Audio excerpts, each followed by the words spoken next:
Anisene auka kene mandika ni oye faso jo kene isokma dolo o taku flana baro kene do kuna fondi o kene do ni ansigile nye kene ka bisokma daina ambena je ka baro mi ko ke nyugo fe o baro yin obetalike morgo keta alama hinena na kwaka yafa ama atama nyugo do ni oye amasire ndure ambena kana aleka la selido ka o dalamine la selimi ni onana kana ke ka beni sampakele keme kononto bioro o wasiwara kalo no sankalo woronantle mugana o doyin min bɛ tali kɛ janfa jugu min nana kana labɛn an sigiɲɔgɔn jamana dɔ fɛ min ye Senegal jamana ye olu kɛli kɛ i sen bɔ an ka fara ɲɔgɔn kan kulu la ni o ye fédération ye jamu in ka a lase aw ma barabokum an bɛ foli ka di a ma dantɛ foli min na kuma buru la o ye Abubakar Kamara numéro 1 ye Senkola Mahamadu Fofana Kadafi wala Kadafi e ka lajɛsa i ka an bila kɛnɛ kan san 1960 o wasiwara kalo no ye san kalo wɔrɔnan o tile muganan don ye fɛn min fɔra an ka jɛ ɲɔgɔn fɛ ka o dalaminɛ kuma a bɛ kuncɛ ni Baba Modibo Keyita yɛrɛ ka laseli ye. San 1960 o wasiwara kalo n'o ye san kalo wɔrɔnan tile muganan don ye an ka jamana kɔnɔdenw dans un enthousiasme délirant, fêter l'accession à l'indépendance nationale de sa patrie. Ale gintan ko o kɛ kunkɔrɔta kɔnɔna na gintan min ni o bɛ taa ko ɲɛsin an faso kɛli k'a yɛrɛ ta ko gintan kɛ. Le Mali. An faso min ni o ye Mali ye. Il a proclamé à la face du monde. A ye weleweleda kɛ diɲɛ maa ɲɛna. Son unité indissoluble. A ka kelenya tiɲɛ cogo tɛ min na ci cogo tɛ min na. Comme l'indique si bien le premier mot de sa devise. I n'a fɔ jamana yɛrɛ sigikan dakuruɲɛ fɔlɔ o bɛ min fɔ. Un peuple. Jamakulu kelen. Un but. Kuntilena kelen. Une foi. Ŋaniya kelen. Ainsi, le Mali glorieux de nos ancêtres. O cogo de la Mali nɔrɔma min ni o bɛ an bɛnbakɛ u kofɔ. Entrait une fois de plus dans le concert des nations libres et démocratiques. Ale nana kana fara diɲɛ jamanaw kan jamana minnu ni olu kanabilalen do wa ni u bɛ bɛɛ kɔnɔna na ni o ye démocratie ye. Tous nos frères du Sénégal. An balimaw fɛn fɛn bɛ Sénégal jamana kan. Ils veulent faire croire qu'ils sont aujourd'hui nos ennemis. Ni olu b'a fɛ ka a jira kɛnɛ kan bi k'a fɔ ko olu de ye anw jugu ye. Ont fermement défendu au cours des différentes conférences inter-États. Olu nana kana lafasali kɛ lajɛw bɛɛ lajɛlen senfɛ lajɛ minnu ni olu bɛ tali kɛ jamana ni jamana ka ɲɔgɔn kunbɛn na. L'unité de la nationalité. U ye lafasali kɛ ka a ɲɛsin jamana kɔnɔdenya kelenya ma. Et de la citoyenneté malienne. Ani malidenya yɛrɛ fana ma. Tous ont affirmé. U bɛɛ lajɛlen y'a fɔ kelen kelen. Que la nation se situe au niveau du Mali. Ko jamanaya ko o de ye Mali ta ye. Seule la nationalité malienne est reconnue. Ko Mali jamana kɔnɔdenya ko o de kelen pe lakodɔnnen do. Par les nombreuses nations amies du monde. Jamana caman fɛ ni olu bɛɛ lajɛlen ye Mali teri jamanaw ye diɲɛ kɔnɔ. C'est l'Assemblée fédérale du Mali. Wasablo min bɛ yen ni o bɛ fara ɲɔgɔn kan kulu kofɔ Mali jamana tɔgɔ la. Et non les assemblées législatives des États fédérés. Nga wasablo minnu bɛ yen ni olu bɛ jamanaw kofɔ jamana minnu faralen don ɲɔgɔn kan olu sen tɛ a la. Qui a proclamé à Dakar. O ye weleweledali kɛ Dakar. Le 20 juin 1960 à 0h. San 1960 o wasiwara kalo n'o ye san kalo wɔrɔnan tile muganan do ye ka bɛn ni su minuit wagati ye n'o ye 0h ye. L'indépendance nationale du Mali. Mali jamana ka yɛrɛma hɔrɔnya. En conséquence, Ka da o de kan. la souveraineté appartient au peuple du Mali tout entier. Yɛrɛkuntigiya ye Mali jamana kɔnɔdenw de ta ye. Jamana kɔnɔdenw bɛɛ lajɛlen dafalen. Et non à une portion quelconque de ce peuple. Nga jamana fan fitinin dɔ mɔgɔ ta tɛ. Dans ces conditions, O château de kɔnɔna na. l'on comprend difficilement An b'a faamuya gɛlɛya kɔnɔ. que nos frères sénégalais, Ko an balima minnu ye Sénégalikaw ye. membres du gouvernement de cette province malienne, Ni olu ye fanga o mɔgɔw ye kabilaw kɔnɔna na minnu bɛ Mali kofɔ. qui se veulent de grands juristes cependant, Minnu bɛ ka u yɛrɛ jate k'o kɛ mɔgɔbaw ye nka o n'a ta o ta. et accepté de commettre une illégalité aussi flagrante. Olu sɔnna ka nin sariya sɔsɔ jugu kɛ min ye kɛnɛkan jalaki. Il tombe sous le sang. O bina malo yɛrɛ dingɛ kɔnɔ.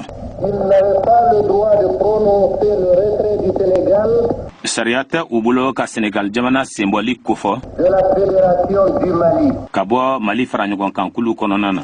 Conformément à l'article 11 de la Constitution fédérale. Ka kɛ ni sariya kisɛ 11 ye min bɛ sariya sunba kofɔ min bɛ faraɲɔgɔnkankulu tɔgɔ la. Le président de la fédération faraɲɔgɔnkankulu ɲɛmɔgɔ est le gardien de la Constitution. Ale de ye sariya sunba o kɔlɔsiba ye. Il est garant de l'indépendance nationale. A bɛ a janto fana jamana ka yɛrɛma hɔrɔnya la. De l'intégrité territoriale nationale. A bɛ a janto fana jamana ka kelenya la dugukoloko ta fan fɛ. Du respect des traités. Bɛnkan minnu tɛgɛnɔ bilara a bɛ i janto olu la k'olu bonya. Des conventions et des accords internationaux. Bɛnkan minnu fana bɛ yen ani sariya sɛbɛn minnu ni jamana filaw jɛra walima jamana caman jɛra k'i bolonɔ bila u la a b'a janto o sariya sɛbɛn kumakanw na. Jusqu'à l'élection et à la mise en place du président de la fédération. Fo ka taa se kalataw ma kalata minnu bɛ banke faraɲɔgɔnkankulu o ɲɛmɔgɔ sigili la. Le président du gouvernement fédéral ɲɛmɔgɔ min bɛ faraɲɔgɔnkan fanga kunna a constitutionnellement et juridiquement toutes les attributions du chef de l'État. Jamana ɲɛmɔgɔ ka kan ka fɛn fɛn kɛ sariya sunba ta fan fɛ ani sariya yɛrɛ ta fan fɛ o kɛtaw nu bɛɛ lajɛlen dilen don a ma ka kɛ i n'a fɔ ale de ye jamanakuntigi ye. La Constitution lui fait obligation jamana sariya sunba bɛ a wajibiya a kan de défendre ka lafasali kɛ contre vents et marées cogoɲaw bɛɛ lajɛlen ma ɲuman fara juguman kan l'indépendance nationale ka jamana ka yɛrɛma hɔrɔnya k'o makaran ko o lafasa et l'intégrité du territoire national malien. ani Mali jamana ka kelenya dugukoloko la k'o makaran k'o lafasa. Il doit, pour remplir cette tâche, walsa k'a ka baaraw kɛ a ka kan utiliser tous les moyens légaux a ka kan sariya ye sira fɛn fɛn di a ma a ka baara kɛ ni o sariya siraw bɛɛ lajɛlen ye. que la Constitution met à sa disposition, sariya sunba kɛlen bɛ k'o sira minnu bila a ka bolo kan jusque y compris le dernier homme malien. fo kana se mɔgɔ laban min yɛrɛ bɛ Mali la maliden laban fo ka taa se o ma. Nos frères Senghor, an balimakɛw minnu bɛ i n'a fɔ Senghor, Mamadou Dia et Val Jojo Ndiaye, Mamadou Dia ani Val Dudu Ndiaye qui ont pris la terrible responsabilité olu kɔni ye u kun don kungo jugu kɔrɔ de porter atteinte à l'unité du Mali, ka dankari kɛ Mali ka kelenya la ont tiré prétexte du ka dalaminɛ kun fu dɔ sɔrɔ fait que le ministre de la Défense du Mali ko Mali minisiri min bɛ yen n'o ka baara bɛ ɲɛsin kɛlɛkɛcɛw ka koɲɛ ɲɛnabɔli ma a été déchargé de ses fonctions par le chef du gouvernement fédéral. ko o bolo bɔra baara la fanga ɲɛmɔgɔ fɛ min bɛ faraɲɔgɔnkankulu in kofɔ. Mais ils ont volontairement omis de dire au peuple malien hali n'a sɔrɔ ko u ye a dabɔ a kama ka a fɔ Mali jamana kɔnɔdenw ye les faits qui ont motivé kɛwale minnu ni olu de kɛra sababu ye la décision du président du gouvernement du Mali minnu kɛra sababu ye kuntigi min bɛ an ka jamana fanga na pour abuser le peuple de la province malienne du Sénégal. walsa ka dankari kɛ Mali kabila min bɛ Sénégal fɛ. Ces hommes ont prétendu que ce peuple était menacé d'un danger nga ni mɔgɔ ninnu y'u dalaminɛ kala de kɛ k'a fɔ ko ni jamana kɔnɔden ninnu ko kasara dɔ tun bɛ u kan ko kojugu dɔ ɲɛsinnen tun bɛ u ma qui n'a existé en réalité que dans leur imagination. wa o kojugu ni o kasara min ni u ye o kuma fɔ o kojugu tun tɛ tiɲɛ ye fo n'a kɛra dɔrɔn u y'a yeli min kɛ u hakili la ten dɔrɔn k'a bisigi. La vérité est tout autre. tiɲɛ kɔni o kɛra fɛn wɛrɛ ye. Nos frères sénégalais, an balima minnu bɛ Sénégal jamana kan Senghor, Mamadou Dia, Val Jojo Ndiaye, Senghor, Mamadou Dia, Val Dudu Ndiaye et les malheureux Maliens qu'ils ont réussi à tromper, ani maliden kunnango minnu bɛ yen u sera ka minnu hakili soɲɛ aujourd'hui animés par une passion aveugle olu minnu bɛ yen bi k'a fɔ ko olu bɛ girin fu la u kun fɛ que rien ne justifie, foyi tɛ se ka min sɛmɛntiya sinon l'appât du gain. munu nolu tugnenbe fuko et la possibilité d'arrondir leur compte en banque, munu fana be ni uba fere ka soroke cogo bela jelena de continuer aux dépens des vrais intérêts du peuple malien, munu be taa ɲɛfɛ hali bi ka baaraw kɛ baara munu ni olu bɛ degun lase malidenw ka nafa ma leur habituelle et sordide tractation politique, ka ɲɛsin fana u ka ɲɛngoya baaraw ma ɲɛngoya baara munu bɛ politigiko nasiraw fɛ avait précisément demandé olu tun ye a ɲini jɔn joona au cours des travaux préparatoires san tɛmɛnenw labɛnw olu sen fɛ de faire figurer dans la Constitution fédérale ka fɛnw don sariya sunba kɔnɔna na sariya sunba min ni o bɛ fara ɲɔgɔn kan kulu kofɔ une disposition interdisant à tout État membre de la fédération ka sariya don sariya min ni o bɛ kɔni kɛ ka a ɲɛsin jamana o jamana ni olu de bɛ fara ɲɔgɔn kan kulu in kɔnɔna na le droit de s'en détacher. k'a fɔ ko jo tɛ olu bolo k'a fɔ k'u bɛ u sen bɔ Et ce sont précisément ceux-là même qui sont les premiers à porter atteinte à l'unité nationale, o de kama jɔn joona olu minnu yɛrɛ y'o kuma fɔ olu de kɛra mɔgɔ galew ye ka dankari kɛ jamana ka kelenya la à l'intégrité du territoire malien, ka tila fɛnɛ ka dankari kɛ mali jamana ka dugukolo ka kelenya la en gardant à vue les responsables maliens originaires de la province du Soudan, ka sɔrɔ o la mali ɲɛmɔgɔ minnu be yen ka olu minɛ k'olu datugun les membres du gouvernement sénégalais maa minnu be yen k'olu bɛ senegal jamana fanga kɔnɔna na voulaient dresser le peuple soudanais walima sudan jamana mɔgɔw olu ka mara ɲɛmɔgɔw contre le peuple frère du Sénégal. minnu ni se ma kɛ olu ma fiyewu o ye senegal ka denw ye C'était mal connaître les Maliens du Soudan o kɔni ye fɛn de ye fɛn min ni o bɛ a jira k'a fɔ ko maliden minnu bɛ bɔ sudan u ma olu dɔn fiyewu qui refusent de confondre la masse sénégalaise olu minnu banna ka bilisa ɲagamin kɛ ka a ɲɛsin senegal jamana kɔnɔdenw olu ma aux misérables qui ont prétendu agir en son nom. ani mɔgɔ jugu kelen kelen minnu be yen ni olu ye a kanu ka janfa yin kɛ senegal jamana tɔgɔ la Nous, Maliens du Soudan, an maliden minnu be yen ni an ye sudankaw ye fidèles comme toujours à notre parole donnée, an minnu be yen ni an m'an kumakan janfa don kelen n'an m'an kumakan sɔsɔ don kelen fidèles à notre idéal an minnu be yen ni an tora an ka kuntilenna kan d'unité et d'indépendance africaine. min bɛ kelenya ani yɛrɛma hɔrɔnya kofɔ farafinna gun kan Nous qui préférons la mort à la honte, an minnu be yen ni an bɛ saya ta ka tɛmɛ malo kan sommes décidés à défendre l'indépendance et l'intégrité de notre chère patrie, anw ye a latigɛ cogo bɛɛ lajɛlen na k'a fɔ ko an na an ka jamana ka yɛrɛma hɔrɔnya ani an faso min ni an bɛ o fɛ u ka kelenya dugukoloko la ko an na o lafasa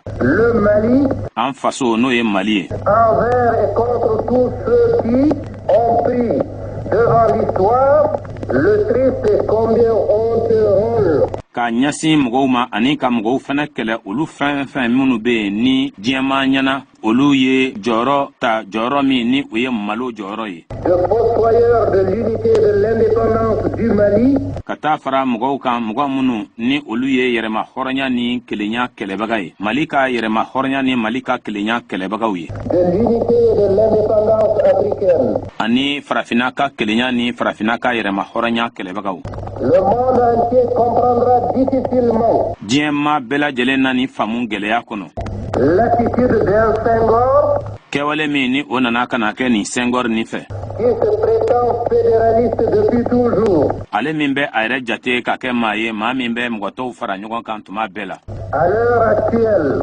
an bɛ tuma min na i n'a fɔ sisan le peuple sénégalais doit savoir senegal jamana kɔnɔdenw ka kan k'a dɔn que tous les dirigeants maliens de la province soudanaise ko mali ka ɲɛmɔgɔ fɛn fɛn de filɛ nin ye sudan kabila kɔnɔ sont bloqués à Dakar par les séparatistes sénégalais. ko olu balilen do ka bɔ senegal ka sababu kɛ mɔgɔw ye mɔgɔ minnu ni olu ka laɲini tɛ dɔwɛrɛ ye farali ka kɛ Le peuple sénégalais doit savoir également senegal jamana kɔnɔdenw ka kan k'a dɔn fana ko que le gouvernement du Sénégal senegal jamana fanga a volontairement mis le gouvernement fédéral du Mali aye a dabɔ a kama fara ɲɔgɔn kan fanga min bɛ Mali jamana kofɔ dans l'impossibilité d'exercer le mandat ka a bila cogoya min bɛ a bali k'a ka baara kɛ a cogo la. il a reçu du peuple malien. A ye o min sɔrɔ ka bɔ malidenw yɔrɔ. Le peuple sénégalais doit savoir Sénégal jamana kɔnɔdenw ka kan k'a dɔn que ces atteintes portées à sa souveraineté ko ni bingani min tara ka a ɲɛsin a ka yɛrɛkuntigiya ma en tant que partie intégrante du Mali ka t'a sɔrɔ ale yɛrɛ ye Mali o yɔrɔ dafalen dɔ ye. n'ont été motivées que par des ambitions personnelles O kɔni o ma kɛ ka da sababuya wɛrɛ kan fo yɛrɛkun ni nafa ɲini d'un Senghor et d'un Mamadou Dia. min bɔra Senghor yɔrɔ ani Mamadou Dia o yɔrɔ. À l'heure où la légalité malienne a été bafouée, Wagati kɔnɔna na wagati min jɔse min bɛ Mali la sariya ko nasira fɛ ni o lagosira par ceux-là même qui devaient la défendre, mɔgɔw yɛrɛw fɛ mɔgɔ minnu ni olu yɛrɛ kun kan ka a lafasa. nous Maliens du Soudan An minnu ye malidenw ye Sudan jamana kan sommes conscients d'être désormais les seuls porte-parole qualifiés du Mali. a jɛlen don anw ma ko anw kelen pe de ye Mali kuma lasela ye sa fo ka taa se don nataw ma. Devant le monde qui nous observe Diɲɛmaa ɲɛna o min bɛ ka an filɛ et devant l'histoire qui nous jugera, ani dɔrɔfɔ ɲɛna tariku ɲɛna o min bɛna ka na kiiri tigɛ. nous prenons l'engagement solennel An bɛ layidu ta bɛɛ lajɛlen ɲɛna de parler et d'agir au nom du Mali ka kuma ani ka baara kɛ Mali tɔgɔ la jusqu'au jour fo ka taa se don ma où son gouvernement légal don min ni a ka fanga min ni sariya bɛ n'o sigi pourra exercer normalement ses prérogatives. ni o na se k'a ka baara kɛ a cogo yɛrɛ la. Nous sommes convaincus d'être dans le vrai, An dalen bɛ a la k'a fɔ an bɛ sira jɛlen kan car aucune disposition de la Constitution du Mali ka daa kan yɔrɔ foyi tɛ Mali jamana sariya sunba la ne permet à un État fédéré d'en sortir. o tɛ a to jamana min bɛ yen n'o kɛlen bɛ k'i sen don fara ɲɔgɔn kan kulu kɔnɔna na ko ka a yɛrɛ fosi ka bɔ. L'accueil chaleureux kunbɛnni cogo ɲuman min que vous venez de nous réserver ni aw bɔra sisan k'o kɛ an ye est l'expression o ye fɛn jɛlen ye kɛnɛkanko ye de votre détermination o bɛ aw ka cɛsiri de jira à maintenir coûte que coûte, envers et contre tout, l'intégrité territoriale de la Fédération du Mali. ko aw bɛ a fɛ min ye damakɛɲɛ ye dugukoloko la cogo bɛɛ lajɛlen na tuma bɛɛ lajɛlen na o ka to senna Mali kɔnɔ. Cette expression O fɛn min jiralen filɛ aw fɛ nous reconforte au plus tôt, o kɔni o bɛ dɔ de fara an barika kan n'an ka jijali kan ajoute à notre détermination, wa o bɛ fara an yɛrɛ fɛnɛ ka cɛsiri kan à nous que les circonstances ont fait assister à Dakar ka taa sɔrɔ waleya minnu ni olu kɛra Dakar à la tentative de sécession o kɛra sababu ye minnu ni olu nana ni farali ye du gouvernement du Sénégal. Sénégal jamana fanga fɛ. Ce soir, Bi wulada in na je n'ai pas un discours à prononcer, laseli tɛ ne bolo k'o kɛ parce que je pense que dans les jours à venir, ka daa kan dalen bɛ a la ko don nataw kɔnɔna na nous aurons suffisamment à vous dire et à dire au monde entier, an na kuma caman sɔrɔ ka wagati bɛn ne sɔrɔ k'a jira diɲɛma la à situer les responsabilités maa minnu bɛ yen ni olu ye nin ko ninnu kɛ olu ye maa minnu ye k'olu jira et à en tirer toutes les conséquences. ani fana kɔlɔlɔ mana kɛ min ye k'o si dɔn. Vous pouvez être convaincus Aw dalen bɛ a la que nous demeurons plus que jamais fidèles au serment du 17 janvier 1959 ko an na kɛ kantigi ye bada k'a ɲɛsin kalikan ma kalikan min ni an ye o kɛ san 1959 o binawulen kalo n'o ye san kalo fɔlɔ tile 17 don ye et que ani ko la Providence nous donne l'occasion ko ni ala ye cogo di an ma d'affirmer à l'Afrique, au monde, ka a jira diɲɛma la ka a jira fan bɛɛ fɛ diɲɛ kɔnɔ si nous saurons demeurer fidèles à ce serment. ko ni an sera ka to layidutigi ye k'a ɲɛsin o kalikan ma L'avenir le confirmera. don nataw bɛna ka na o jira an na. Au nom de la délégation soudanaise, Sudan jamana cidenw n'o ye délégation ye o tɔgɔ la je vous remercie n bɛ aw fo pour cet accueil. ni bisimilali kosɔn Et je vous dis, ani n b'a fɔ aw ye ko nous n'avons pas le droit de désespérer jote an bolo k'a fɔ ko an b'an jigila tigɛ L'avenir est à ceux qui luttent sini ɲɛsigi ye mɔgɔw ta ye mɔgɔ minnu ye mɔgɔ cɛsirilenw ye et nous lutterons jusqu'au bout. wa an n'an cɛsiri fɔɔ ka taa se a dan na lamɛnbaw an bɛ aw fo ka aw walima dɔn dan tɛ foli min na baro in k'a lase aw ma baara bokum aw bɔra sisan min ye Amasere Ndure kana se Baba Modibo Keyita ma ala ka hinɛw bɛɛ lajɛlen na ka da kan bɛɛ miniji dogara a bɔra sisan k'u ka laseli ka a mɛn laseli min ni u nana kun'o kɛ ka bɛn ni san 1960 o wasiwara kalo n'o ye san kalo 6 tile 22 ye min bɛ masɔrɔ min ye fara ɲɔgɔn kan kulu o cili la ni o ye fédération ye min tun bɛ Mali ani Sénégal jamana ka o kofɔ an b'aw bɛɛ fo k'aw bɛɛ walima dɔn aw ni ce aw ka kulumajɔ la kuma buru la Abubakar Kamara numéro 1 Senkola Mamadou Fofana Kadafi kuma kaso Papa Désiré Mariko an ce aw ka kulumajɔ la aw kan bɛn